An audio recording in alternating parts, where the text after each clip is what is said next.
unknown, just like that, right? Well, I'm in a position where I can. Top of page 77, A.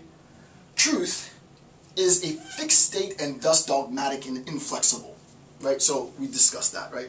The absolute truth collapses in on itself because it's dogmatic.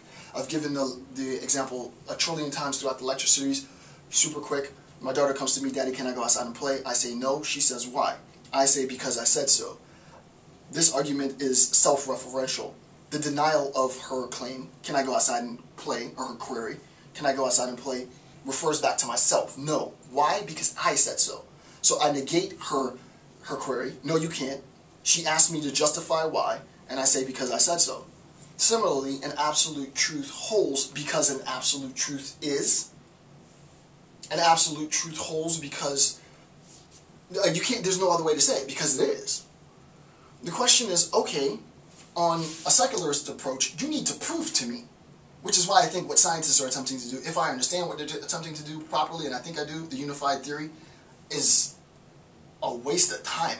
I don't know why they would spend it. I mean, go work on some GPS or light rays or something. I don't know why in the world scientists would want to come up with a demonstrated proof of the fundamental formula of the universe or whatever it's supposed to be, because any type of descriptive account that they give is going to transcend anything that anyone can understand. It's going to be, I just think it's a waste of time, a profound waste of time.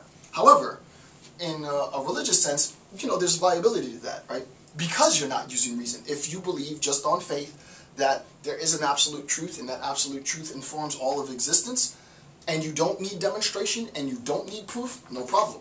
If you do need proof, how in the world are you going to prove that? Because you blew up something in a laboratory, that thing demonstrates to me that everything in the world is a product of this formula that you created in a lab? I'm not buying it. I'm never going to buy it. So, though I will accept it for faith-based justifications, I will not accept it personally for sort of empirical-based justifications, precisely because I don't believe you can have empirical access to that. You can create beautiful and elaborate theories, and I'll listen to your theories, but when you try to prove and demonstrate it, that's going to be hokey, right? I'm never going to buy that. Okay, number 3, quote, this is 452 again. It is more comfortable then to obey than to examine.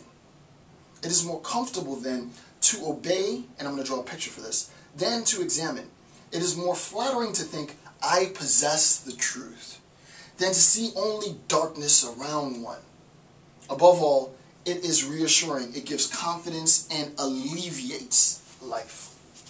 All right? So, what we really get to see now that's unnerving Nietzsche, which he wouldn't say initially, one, because, this wasn't meant for publication, but two, also that Nietzsche is a rather poetic writer. For all the philosophical writers, he is the most poetic, as far as I'm concerned.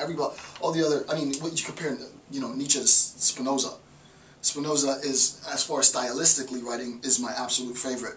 I've never said this publicly, but Spinoza is my absolute favorite because he writes in such a logical, and I tend to write like that. I like that very formulaic, almost mathematical language. So I gravitate more to a Spinozistic writing style. Nietzsche, he'll get to the point when he gets to the point. And now the point. The point is, if you have sort of a Nietzschean account of truth, and you have absolute truth, so you have a Nietzschean account of truth, you have absolute truth. This sense of truth, there isn't anything here. It's amorphous. Right? There's no particular shape. The shape is always changing. The shape is oscillating. Here's the individual, and the individual is attempting to access truth, but it's perpetually changing. Right? You can't stop it and assess it.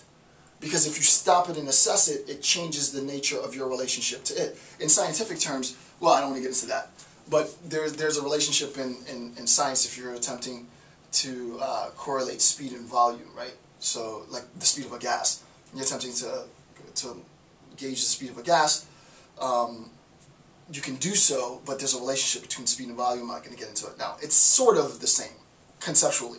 right? The idea is, insofar as the individual agent is attempting to gain access to truth, he or she recognizes the amorphous nature of truth. It's flexible. I assume that the unknown is conceptualized as, Rumsfeld doesn't know that Rumsfeld doesn't know some state of affairs delta.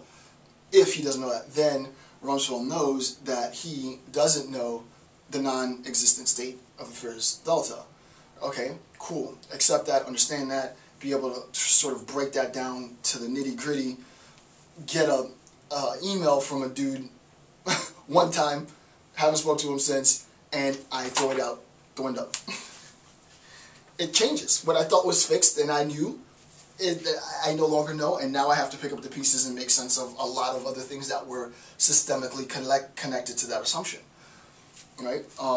And I'm working through, I really have started to work through some other ideas, because, you can, Rumsfeld, I didn't want to go off on a tangent, but quick tangent, the idea that Rumsfeld doesn't know that he doesn't know is one individual epistemic connection to knowledge, but we can also talk about group connections. They don't know that they don't know. And if Brian's challenge holds, which I think it does, and I demonstrated why I think it does, I gave him the ammunition to justify his beliefs, well, that means we would also need to transform group knowledge, collective thinking. And I'm actually writing on that in a separate piece in a book that I'll be publishing probably next year.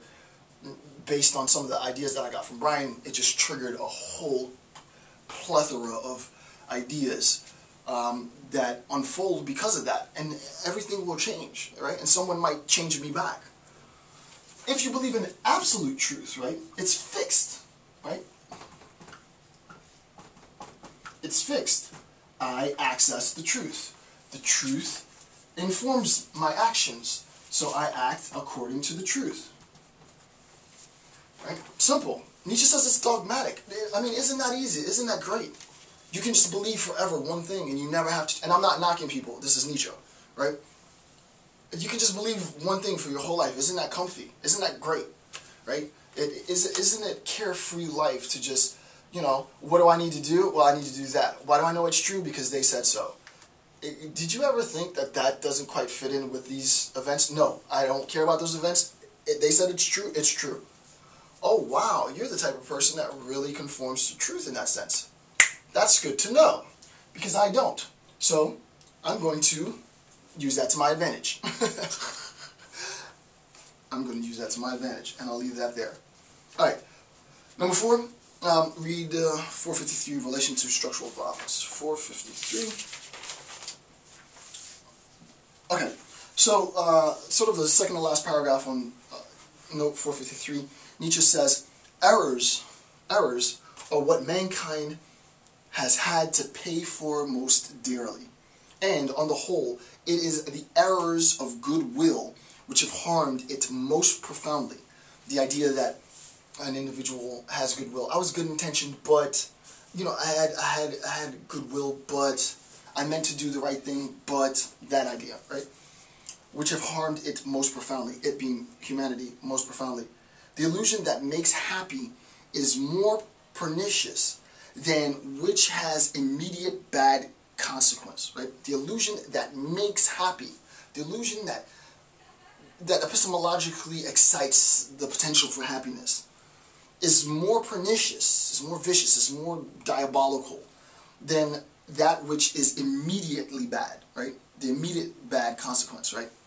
Why? Because there's a sense of hope, right? And I don't want to challenge Fromm here, right? I don't want to challenge Fromm, but the idea is there is a dark side to hope, right? The illusion of happiness is itself, I don't want to get off on a tangent, I'm also incorporating this in my writing now, but the illusion of happiness is, in a very real sense, tied to this notion, which is very complex, of hope. Fromm does a fairly good job, I have to admit, in psychological terms, on the description of hope, in terms of population as such. But the idea is, according to Nietzsche, that there's a huge problem with that, right? The latter sharpens and purifies reason and makes it more mistrustful. The former lulls it to sleep, right?